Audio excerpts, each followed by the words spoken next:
Las 5 solas es lo que nos va a introducir a esta larga tarea, hermanos. Como hemos dicho, ser reformado es más que tener 5 solas, ¿cierto? Pero no es menos. Es más que tener 5 solas, pero no es menos. De manera que debemos conocer lo más básico. Y estas 5 solas son esto más básico. Como he dicho, en un sentido, todos los cristianos, ya sean reformados o no, deberían tener estas 5 solas. Pero la realidad es que la mayoría de los evangélicos no confiesan como debe ser o abiertamente rechazan esto. Esto es impresionante.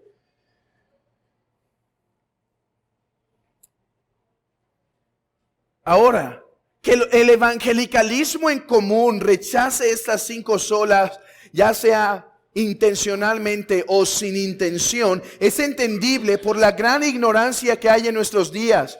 Pero lo que no es aceptable es que aquellos que se digan reformados citen estas 5 solas con un significado que no tienen. Miren, he escuchado a personas decir esto: yo no voy a la iglesia, solus Christus.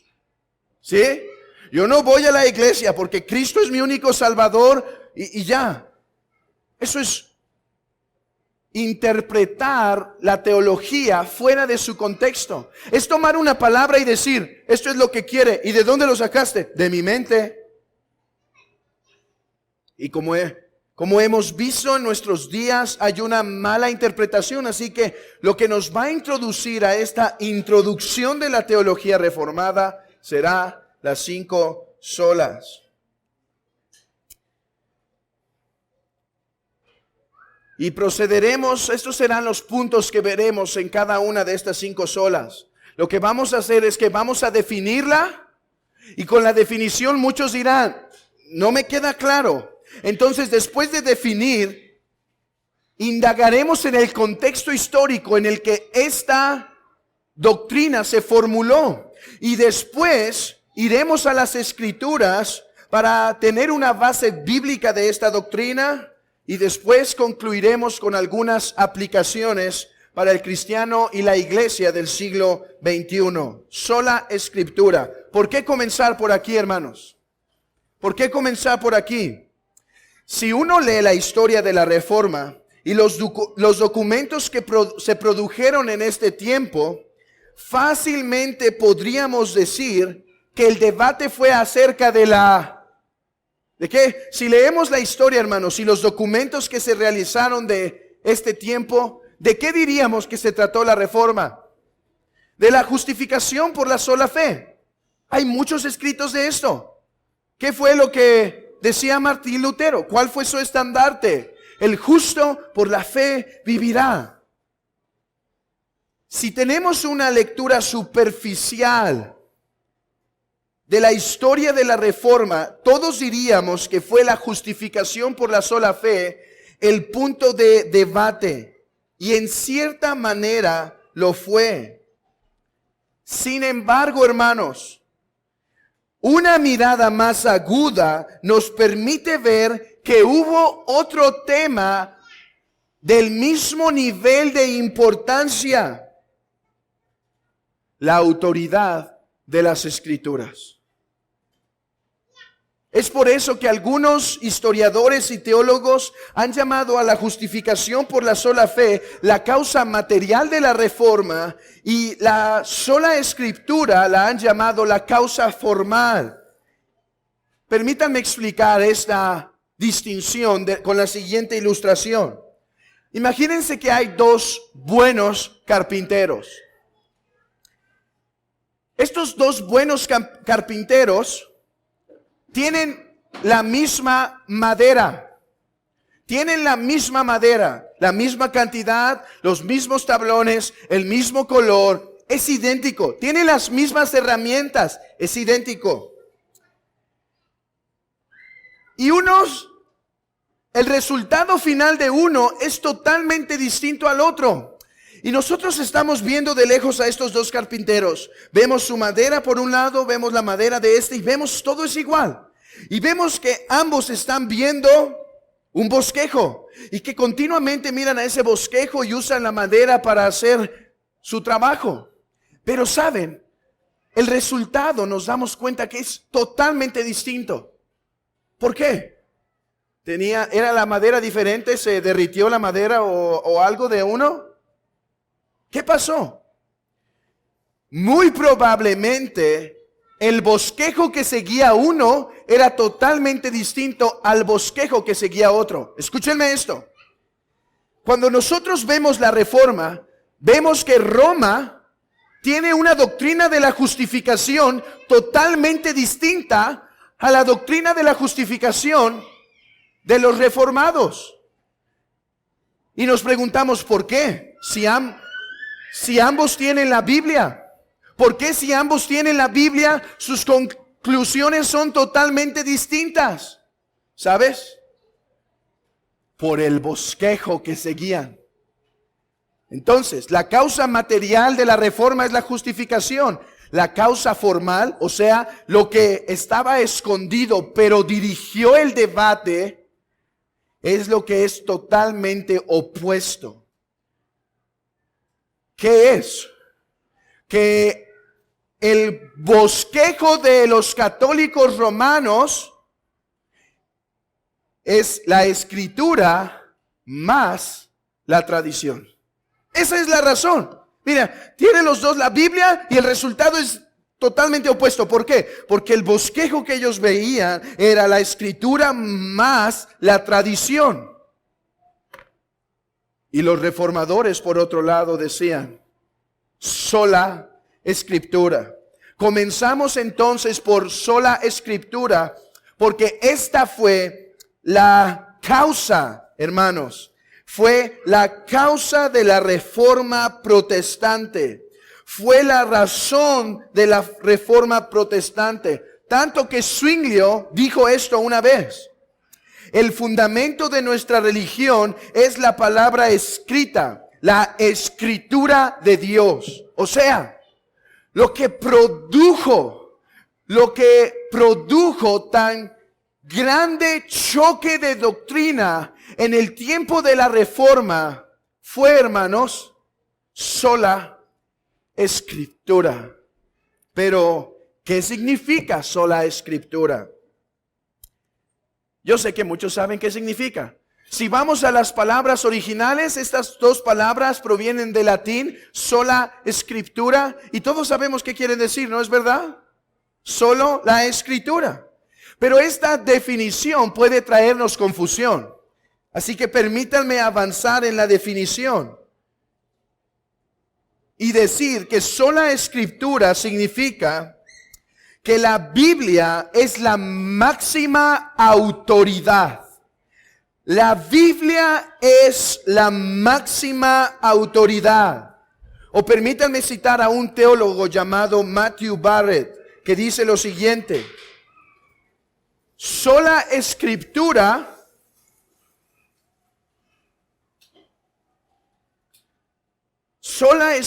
significa que solo la escritura, porque es la palabra de Dios, es nuestra inerrante, suficiente y máxima autoridad. Hermanos, de eso se trata sola escritura.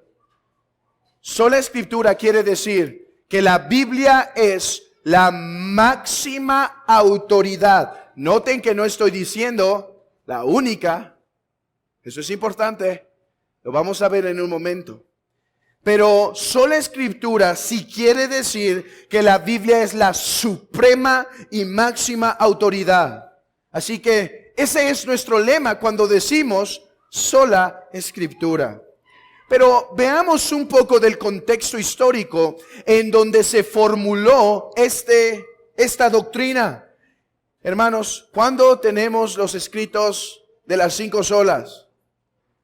¿Qué año? ¿Qué año se sentó Lutero a hacer las 5 solas para hacer unos estampas para su puerta de su casa o la cajuela de su carro? Debemos saber en primer lugar que las 5 solas no fue la invención de un solo hombre. No es que se sentó Lutero y dijo, ¿cómo hacer más mercadotecnia? Con estos 5 lemas, sola escritura, solus Christus, sola fide. No, las 5 solas, aunque sí fueron pronunciadas en ciertos lugares por los reformadores, como una doctrina completa, fue el producto de la reflexión de los posreformadores a la doctrina de los primeros reformadores. O sea, las 5 solas como un cuerpo completo es la reflexión de hombres que vivieron después de los reformadores y analizando su doctrina formularon estas 5 solas.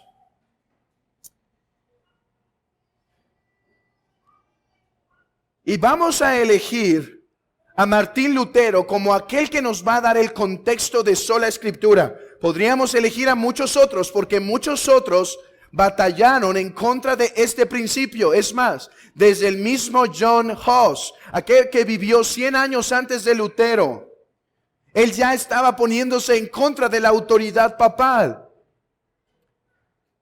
Podríamos elegir quizá a Zwinglio. Podríamos elegir a otros muchos, pero por causa del tiempo vamos a elegir a Martín Lutero, aquel que nos dará el contexto histórico en donde se formuló este principio de sola escritura. Dentro de todos los reformadores no hay un teólogo más medieval que Martín Lutero. En otras palabras, no hay un teólogo que fue más católico romano que Martín Lutero. Fue el teólogo que salió del mismo seno del romanismo. Era uno devoto, hermanos. Era como Pablo en cuanto al fariseísmo. Era el mejor. Es más, él dijo en una ocasión que si alguien iba a ganar el cielo por el oficio de ser monje, él iba a ser.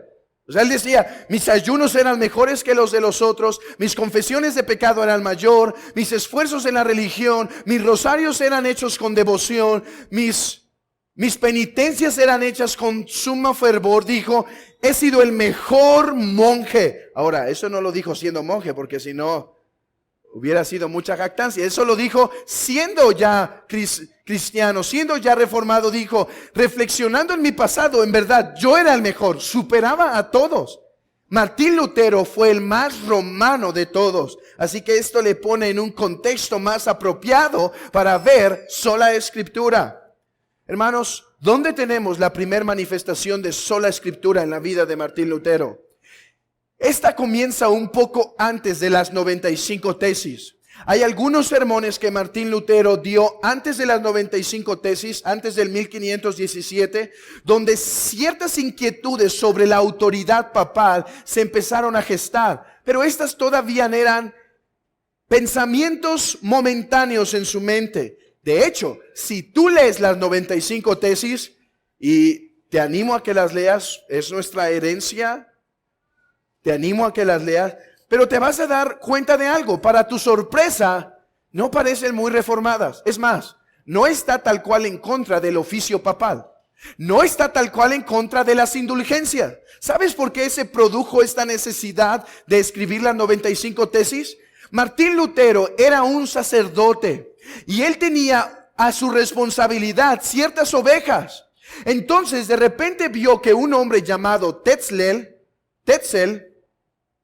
estaba vendiendo una indulgencia muy extraña. Era una indulgencia que decía, esta indulgencia te perdona todos tus pecados y no es necesario el arrepentimiento para que sea eficaz. Todas las otras indulgencias necesitaban no solo comprar la indulgencia, sino manifestar verdaderos frutos de arrepentimiento, pero esta indulgencia era superior, máxima. Esto lo hizo el Papa Leo porque él quería conseguir dinero para terminar la construcción de la Basílica de San Pedro. Entonces dijo, vamos a hacer una indulgencia suprema, que se coma a todas. Todos van a querer comprar esta. Y entonces el blasfemo de Tetzel decía que no importa qué pecado hayas cometido, y hablaba, mejor no voy a decir cuál fue uno de sus más grandes, no porque sea una grosería, pero creo que es blasfemo. Y decía, cualquier cosa que hayas hecho, cómprala, tienes el cielo garantizado. Es más, al instante al instante tendrás garantizada tú el paraíso. Entonces esto conmovió a Martín Lutero y dijo, ¿cómo? No, mis ovejas tienen que tener verdadero arrepentimiento. Hermanos, no me voy a meter mucho aquí, porque lo voy a tocar en un sermón próximamente, pero en verdad, cuando leo las indulgencias de Tetzel, me acuerdo del dispensacionalismo de nuestros días. Toma tu decisión y mira, haz tu oración. No importa que no tengas arrepentimiento, no importa que después no vivas en santidad. Si tú haces tu oración y recibes a Cristo, mira, tienes el cielo. A ver, ¿Dios puede mentir? No. Él promete que el que entra en su corazón va a estar con él. Sí. ¿Ves?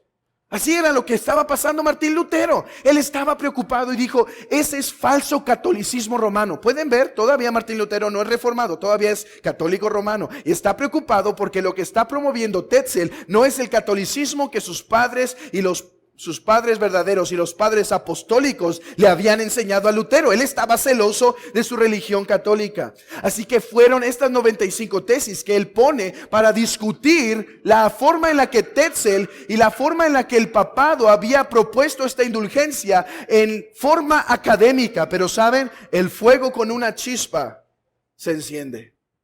Y fue esta pequeña chispa que ni siquiera tiene una totalidad de tintes reformados que llevaron a los hombres a traducirlas al alemán y a otros idiomas porque fueron escritas en latín y se esparcieron por todo el continente. Y esto empezó a permitir a Martín Lutero hacer otras preguntas.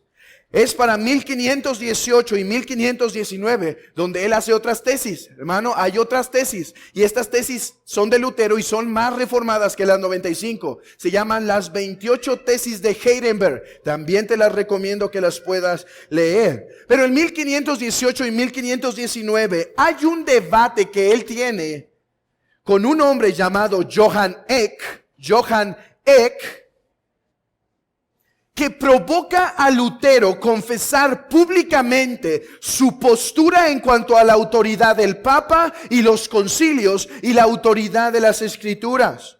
Johann Eck es uno enviado entonces por el Papa para discutir con Lutero. No, iba a discutir con el amigo de Lutero llamado Karlstadt. Pero Lutero sabía que la oportunidad se iba a dar, así que se prepara. Entonces, dentro del debate que Johann Eck está teniendo con Karlstadt, dice Lutero, ¿puedo entrar al debate? Sí. Entonces empiezan a debatir, pero muy sagazmente Johann Eck, el cual le hace honor a su nombre, que quiere decir el que acorrala o el que cornea, intenta cornear y acorralar a Lutero. Y le hace las siguientes preguntas. Lutero, ¿han errado los papas? Y hace cierta conversación con él, hace ciertas preguntas a Martín Lutero que en un momento es llevado a explotar y decir, yo declaro, escuchen esto hermanos, aquí es fascinante la historia. Vean cómo aquí se está gestando este principio teológico. Yo declaro que los concilios han errado y seguirán errando. Los concilios se han contradicho unos a otros. Entonces, Johann Eck dice a Martín Lutero, eres un jusita. Eres de la corriente de John Huss, aquel que fue clavado. Y primero Lutero, él sabía que había sido un hereje, así que primero Lutero no entendía muy bien, pero después en otra conversación él declara que los concilios han errado y erraron en matar a John Huss. ¿Pueden ver cómo empieza a meterse Martín Lutero? Ok, yo he dicho que los concilios hierran. Tú dices que John Huss fue muerto por mi doctrina, pero yo te acabo de decir que los concilios erraron. Erraron en matar a ese hombre.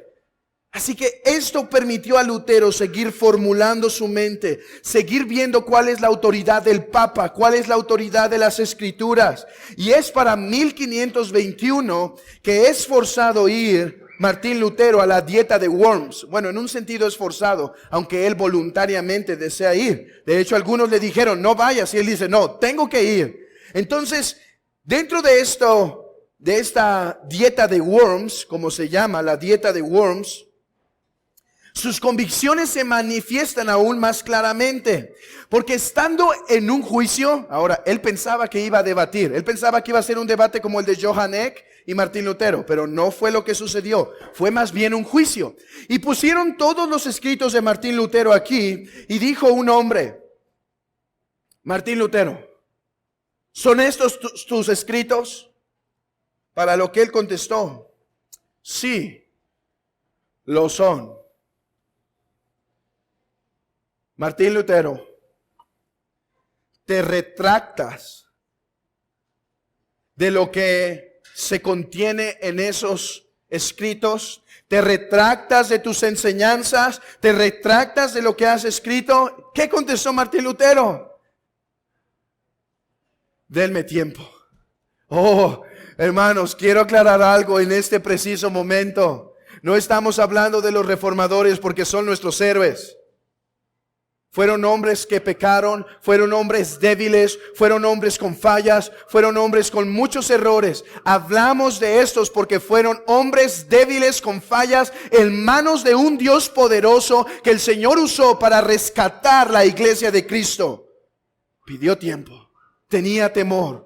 Y hay una oración, también la puedes buscar y te animo a que la leas. Es la oración de Martín Lutero mientras está encerrado, porque está orando y dice: Señor, las naciones se han levantado contra ti. Todos son como perros feroces, todos son como árboles que se levantan contra mí. Oh, pero dame fuerza. Y ora esa noche, le dan 24 horas. Y entonces regresa nuevamente al juicio y dice Martín Lutero: ¿son estos tus escritos?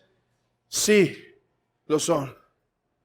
¿Te retractas? Y aquí vienen la famosa frase que puede poner nuestros pelos chinitos.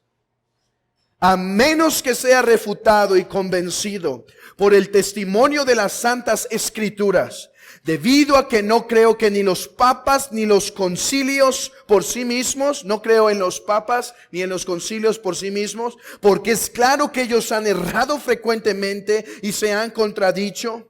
Yo estoy atado a las escrituras, a las santas escrituras, las cuales he citado, y mi conciencia está cautiva a la palabra de Dios. No puedo retractarme de nada, debido a que no es seguro ni correcto hacer nada contrario a la conciencia. Aquí estoy. Dios me ayude. Amén. Estas fueron las épicas palabras de Martín Lutero. Esto es donde se gestó sola escritura. Pero, ¿a qué se estaba oponiendo Martín Lutero hablando en forma concreta? Hermanos, los católicos creían, y aquellos que no son liberales actualmente creen, que la Biblia es la palabra de Dios. ¿Sabías eso? Los católicos creían, y los que no son liberales creen, que la Biblia es infalible. Y es más, algunos todavía confiesan que es inerrante. Entonces, ¿por qué tanto problema, Martín Lutero? ¿Qué es a lo que te opones? A ver, explícanos. El problema que Martín Lutero estaba enfrentando no es un debate sobre si la Biblia es la palabra de Dios. Todos ellos creían eso. El problema que estaba enfrentando es que el catolicismo romano había puesto al lado de la escritura otra revelación con la misma autoridad. ¿Puedes ver? ¿Era una autoridad para Roma la Biblia? Sí, en teoría, sí. Pero ¿era la única? ¿Era la sola autoridad? No. Ellos creían en dos tipos de revelación. Estaba la revelación dada por los profetas en forma escrita, y estaba la revelación transmitida a través de la tradición y también dada por la silla del Papa. Por eso se dice que cuando el Papa habla ex cátedra desde su asiento es autoritativo, y es tan autoritativo como este santo libro. Entonces, en un contexto donde la gente más y más apelaba no solo a las escrituras, sino a la tradición no escrita, personificada en los pronunciamientos de la iglesia. El clamor de Lutero fue chocante. Vean esto. Lo que estaba pasando en el tiempo de Lutero es que estaban los católicos validando su doctrina no solo en las escrituras. ¿Sabes también dónde? En la tradición y en el asiento en el oficio papal. ¿De dónde viene el purgatorio? Ayer pude hablar con un católico un tiempo. ¿Y sabes de dónde viene el purgatorio? De ex cátedra, de la silla del Papa. Y otro infinidad. Me dijo otras cosas, me dijo, el ladrón al lado de Cristo fue bautizado. Y yo dije, ¿cuándo? Dice, en su sangre. Le dije, ¿y de dónde sacas eso? Le dije, esa es la mayor diferencia entre tú y yo. Que tú crees la escritura más tu tradición. Tú crees que tu tradición se debe apegar, la Biblia se debe sujetar a tu tradición. Yo creo que tu tradición es errónea, está falsa. Y no porque esté en contra de toda tradición. Estoy en contra de toda tradición que contradice las santas escrituras. Esto estaba pasando con Roma. Ellos habían basado su fe no en sola escritura, sino escritura más el oficio papal, más los concilios. Así que lo que dijo Martín Lutero en este tiempo fue, el Papa puede errar. ¿Y sabes qué agregó? Y ha errado. No solo es posible que hierre, ha errado. Los concilios pueden errar y han errado. Pero ¿sabes qué, papá? ¿Sabes qué? Johann Eck, ¿sabes qué? Príncipe, la escritura no puede errar. La escritura no puede errar. La Biblia es la máxima autoridad y esta no puede ser juzgada por nada ni por nadie. De hecho, los mismos enemigos de Lutero entendieron que la diferencia entre los católicos y los reformados era la posición sobre la autoridad de las escrituras. Dijo un hombre, aquel que no acepta la doctrina de la iglesia romana y el pontífice romano como una regla infalible de fe, ¿pueden ver? ¿Una regla qué? Infalible, o sea, sin error. Hermanos, si el Papa habla sin error, sus pronunciamientos son divinos, y si son divinos deben ser obedecidos. Pero es lo que está diciendo este hombre. Aquel que no acepta la enseñanza de la iglesia ni lo que el pontífice romano dice como una regla infalible de fe, dice, quien de las mismas santas escrituras toma poder, o sea, la escritura, según los católicos, es la Biblia solo porque la iglesia lo ha determinado. El que no confiesa esto, dice este hombre, es un hereje. Esto fue claro, es verdad. La justificación por la sola fe fue el debate que se dio, pero fue lo que llevó a ese debate sola escritura. Tres cosas que quieren decir sola escritura. Y tres cosas que no quieren decir sola escritura. Sola escritura sí quiere decir que la Biblia es nuestra máxima autoridad, pero no quiere decir que es nuestra única autoridad. La Biblia enseña, si tú dices que la Biblia es tu máxima autoridad, la Biblia enseña que Dios ha puesto tus padres como tu autoridad, ha puesto el gobierno como tu autoridad y ha puesto tu iglesia como tu autoridad. ¿Cuándo es cuando debes no obedecer alguna de estas autoridades? Cuando estas autoridades te requieren algo contrario a las escrituras. O sea, si tu esposo te dice, lava los trastes, hermana, lava los trastes. Pero si tu esposo te dice, no vayas el domingo a la iglesia, ¿sabes qué? Es necesario obedecer a Dios antes que a los hombres. Si la iglesia te pide, hermano, por favor, llega temprano, hermano. ¿Qué? Llega temprano. Pero si la iglesia te dice, híncate a Santo Calvino, ¿qué? ¿Verdad que no podemos obedecer? Porque la Biblia prohíbe adoración a cualquier hombre. Y no vamos a hacer esa apologética que ayer escuché por un rato. Es que nosotros los veneramos. Y la palabra, solo Dios merece la latría, pero los demás, pero los santos merecen el respeto. Y es lo que hacemos. Así decía el católico que escuché un ratito ayer. Entonces, la Biblia enseña que ella es la máxima autoridad, pero no es la única. ¿Es claro eso? Hay otra cosa que enseña la Biblia, que esta es entendida por todos, pero sola escritura no significa yo y mi conciencia. ¿Sabes?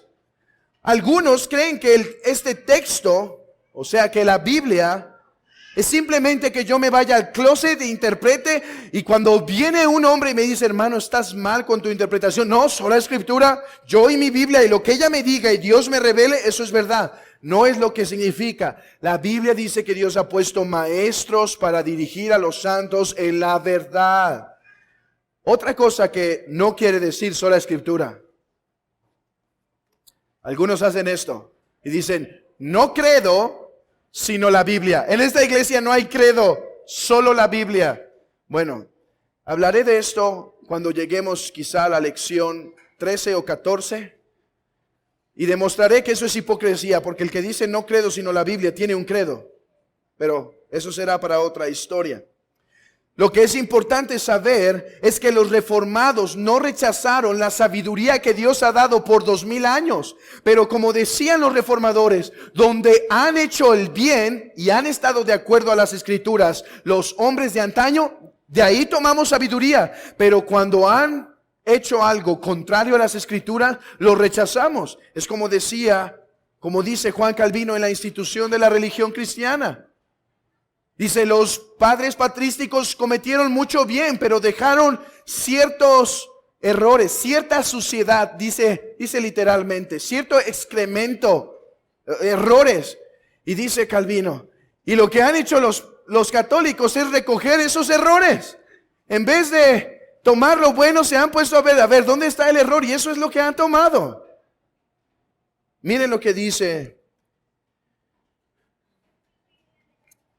Martín Lutero. Yo no quiero dejar a un lado todos aquellos más estudiados que yo, pero solo la escritura es mi reina. O sea, sola la escritura que reine.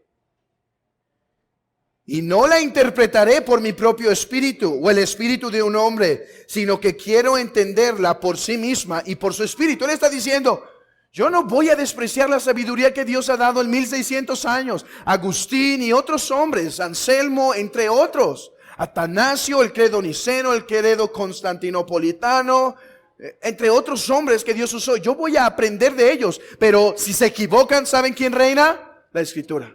Si se equivocan, ¿saben? No los voy a seguir. No porque hayan sido buenos hombres, hayan sido mártires, los voy a seguir. Es más, si hicieron milagros, no los voy a seguir en donde se equivocaron. La escritura es la reina.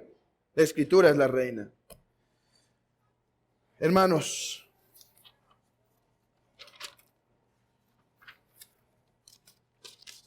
no quiero dejar esta sola inconclusa. Así que vamos a pasar... voy a cortar un poco de este contexto y vamos a pasar a la base bíblica. Abran sus Biblias en 2 Timoteo 3:15. 2 Timoteo 3:15. Es tiempo que veamos, esta historia es muy bonita, ¿no es verdad? Y hay más bonitas. Hay más historias más interesantes. Pero ¿saben? No confesamos sola escritura porque la historia está bonita, ¿cierto?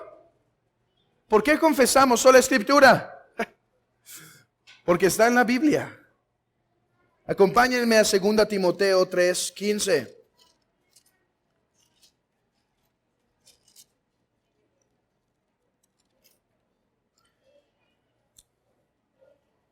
Desde el 14.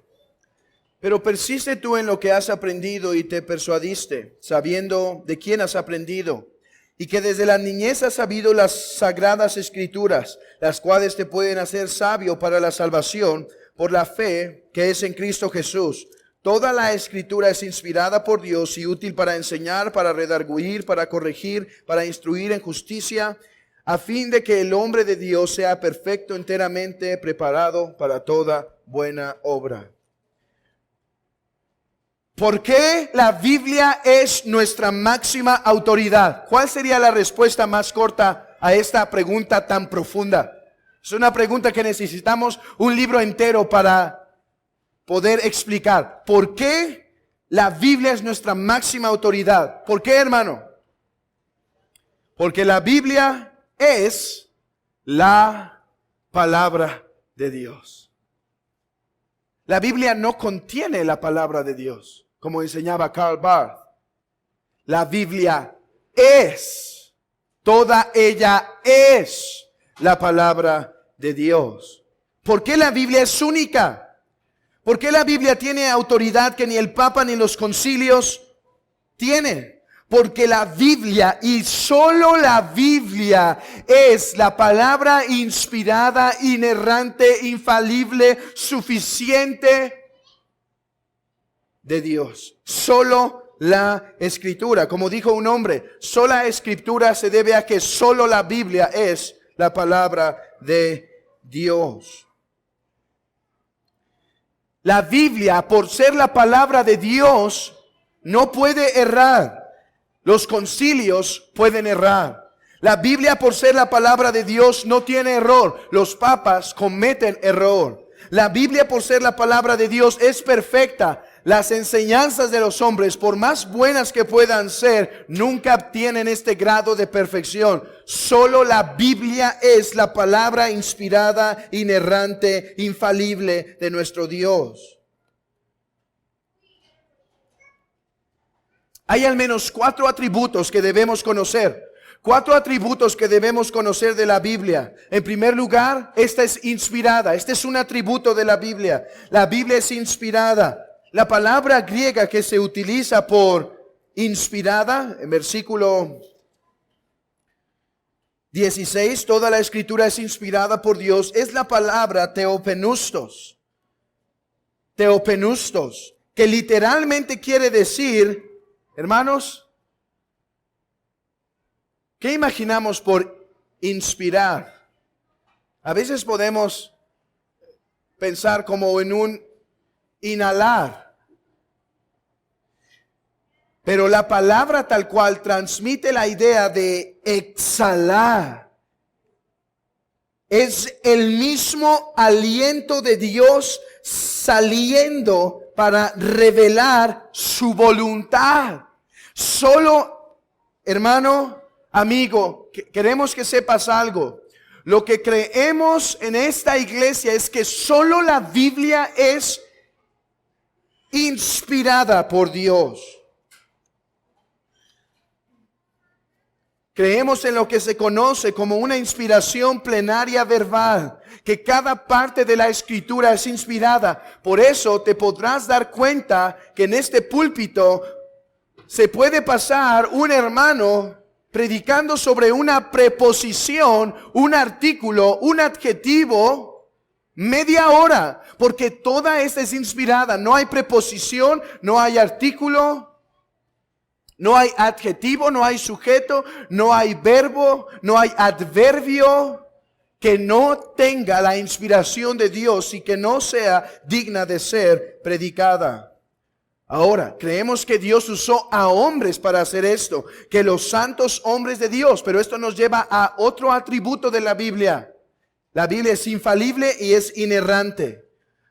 Aunque dentro de la doctrina de la bibliología estos dos términos pueden tratarse por separado, debido a la brevedad los voy a tratar juntos. Pero aquí está la cosa. Si la Biblia es la exhalación de Dios, hermanos, ¿Dios es mentiroso? Entonces la Biblia no tiene una mentira. O sea, no tiene una mentira que Dios apruebe. ¿Dios puede fallar? Entonces la Biblia no tiene error. La Biblia es toda verdad. Por eso se llama que la Biblia es infalible e inerrante. No tiene error. Por eso dice el Salmo 19. Todos tus mandamientos son justos. Todos tus mandamientos son justos. Lámpara es a mis pies tu palabra y lumbrera mi camino.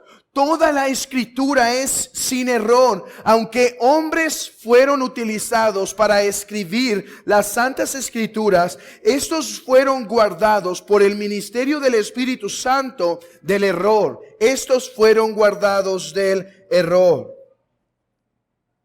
Así que la Biblia es perfecta. Por eso la Biblia es nuestra única autoridad, porque solo ella es inspirada por Dios, solo ella es el mensaje completo que Dios quiere que sepamos y solo ella es guardada de completo error. Pero hay algo más. La Biblia no solo es inspirada, infalible, inerrante, ¿sabes? Es suficiente. ¿Suficiente para qué? Suficiente para todo aquello que debemos saber concerniente a la salvación y a la glorificación de Dios. O sea, la iglesia, hermanos. Hermano, ¿puedes leer un instructivo de cómo construir el ego de tu hijo? No vas a encontrar eso en la Biblia. Que la Biblia sea suficiente no quiere decir que es suficiente para todas las cosas. Pero es suficiente para todo lo que tiene que ver con la salvación y lo que debemos creer acerca de Dios y cómo glorificarle. La iglesia no te puede dar una doctrina que debes creer, por la cual debes morir, que no esté aquí. ¿Debes creer la Santa Trinidad?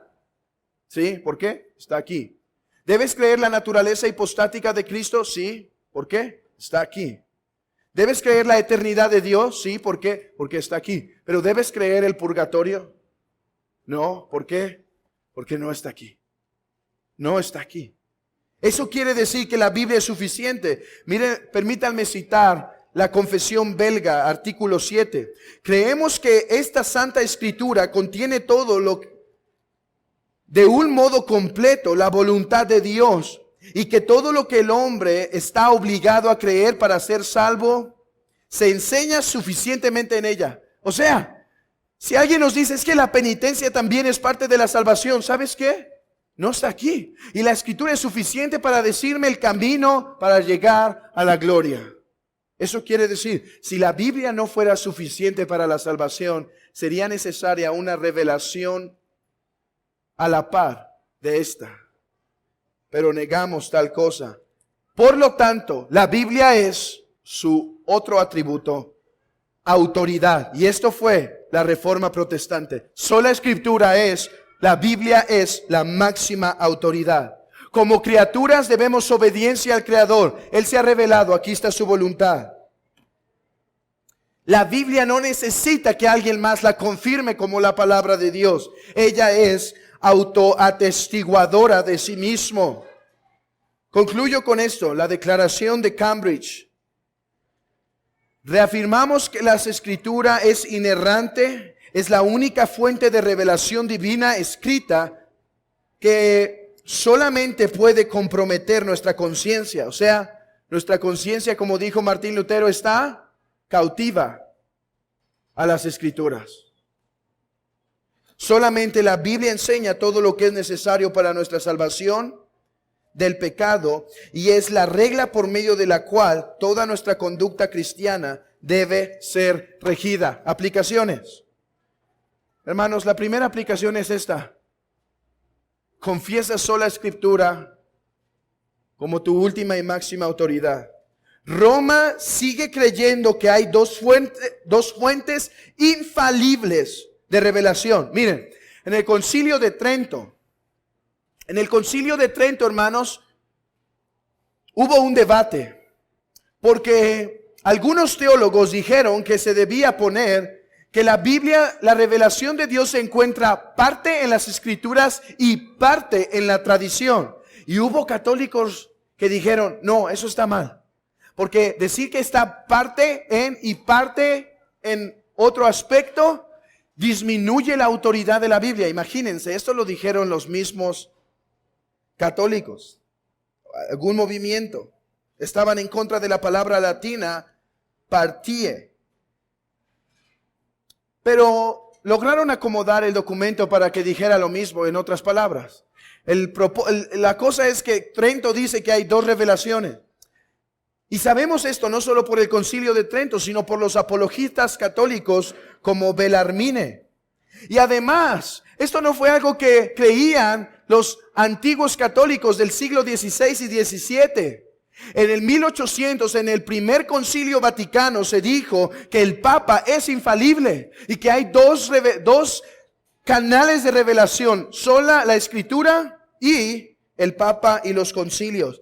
Y como si no fuera poco, en el segundo Concilio Vaticano, aquel que pretende ser el más ecuménico de todos ellos, se manifestó que hay dos fuentes de revelación. ¿Qué tiene que ver sola Escritura con nosotros, hermanos? En un mundo donde hay que predicar en las calles, tiene que ver todo. Tiene que ver todo. La gente sigue teniendo como una autoridad la tradición. ¿Y sabes qué?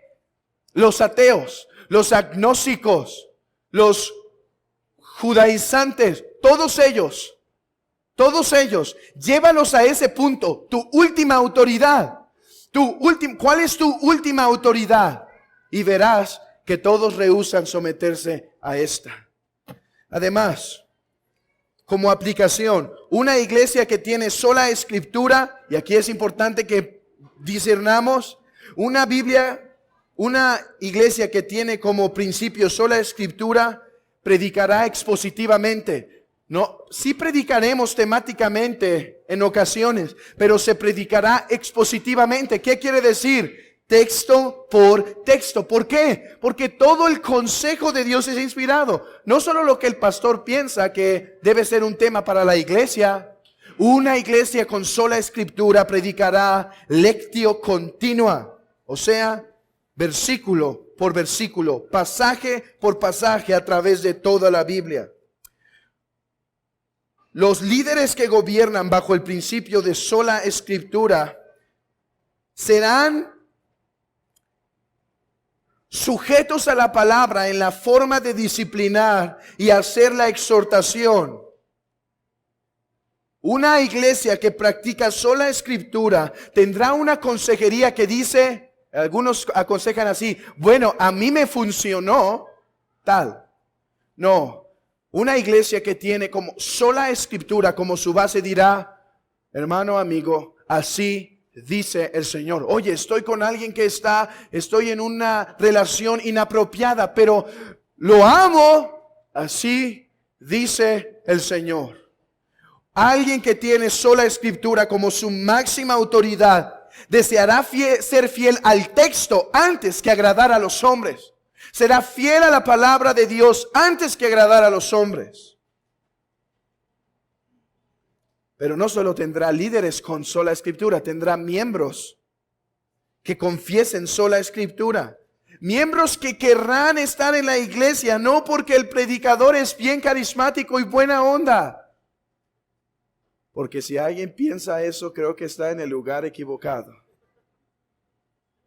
Pero una iglesia con miembros que aman sola Escritura tendrán como su lugar principal de adoración la predicación del texto. Prepararán sus corazones para recibir el sermón. Buscarán ser convencidos de la verdad. Orarán para aplicar la verdad. Ellos sabrán. Ellos dirán: sola Escritura no solo es un lema para tener colgado en mi pared, para tener en mi computadora, en la pantalla principal. Sola Escritura quiere decir que este libro es inspirado, exhalado por Dios, y que cuando ese predicador que tiene fallas y tiene errores habla de acuerdo a este libro, es Dios mismo hablándonos a nosotros. Oh, hermanos, creo que una lección, se me antoja dar luego una lección de la manera en la que Martín Lutero veía la predicación, cómo la veía tan divina cuando esta era hecha de acuerdo a la palabra, pero eso será en otro momento. Los miembros escucharán atentamente a la palabra de Dios, tendrán convivios centrados en la palabra, tendrán exhortación y amonestación unos a otros centrado en la palabra. Además, tendrán un culto de adoración familiar centrado en la palabra. Un hogar gobernado por sola Escritura, hermanos. Ahí fue donde llegó el lema sola Escritura, ¿sabían? ¿Quieres ver el resultado de sola escritura en la historia? Mira a los puritanos y mira su piedad. Teniendo una vida, no en parte aquí, sujeta aquí. Como dice Martin Lloyd Jones en su libro, que gracias a Dios está traducido al español, un libro llamado Los Puritanos, dice que la continuación de la reforma fue el lema. El lema de los puritanos fue este. La reforma, los reformadores comenzaron la reforma, pero esta no ha acabado. Es necesario sujetar cada área de nuestras vidas, de la iglesia y de nuestro entorno a esta santa revelación de Dios. Que el Señor ayude a su iglesia a ser fieles a estas verdades. Sola escritura quiere decir que la Biblia es nuestra máxima, suprema autoridad a la cual deseamos sujetar todas las cosas. Amén.